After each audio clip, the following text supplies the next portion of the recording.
Now, cities and towns in the state wait to see how they're going to fare when the smoke clears this year at the Capitol. New Haven leaders depend heavily on state aid and got some bad news when hearing about the current budget. News 8's Jason Newton joins us live now from News 8 Control with the latest. Jason.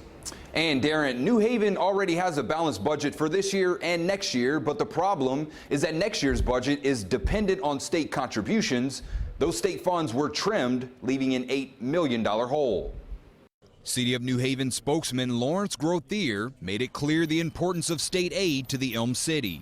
How important is state funding for city operation? It's essential.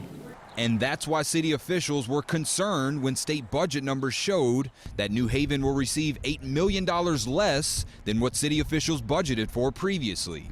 And now they're worried about adjustments that may be needed. Well, just as the state has had to adjust its services, the city would have to do so as well. The state is facing a $963 million deficit, and income tax projections were short by $838 million. Lawmakers hammered out a budget that will be voted on in a special session next week, and closing that deficit meant significant cuts nearly everywhere.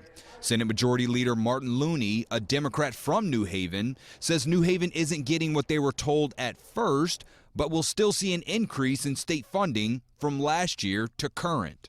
To have an $8 million increase from $219 million overall to $227 million overall, when so much else in the state budget was being decimated, is really a victory for the cities.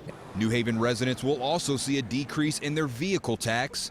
The budget caps the car tax at 37 mills, with the state reimbursing the difference. Cities overall received, the larger cities, the most needy cities, received substantial increases. There were other communities in the state that were in effect flat funded or may even have had a net loss. New Haven officials say they will wait to see what the final budget is after next week's special session, bite the bullet, and make adjustments accordingly. Live in News 8 Control, I'm Jason Newton.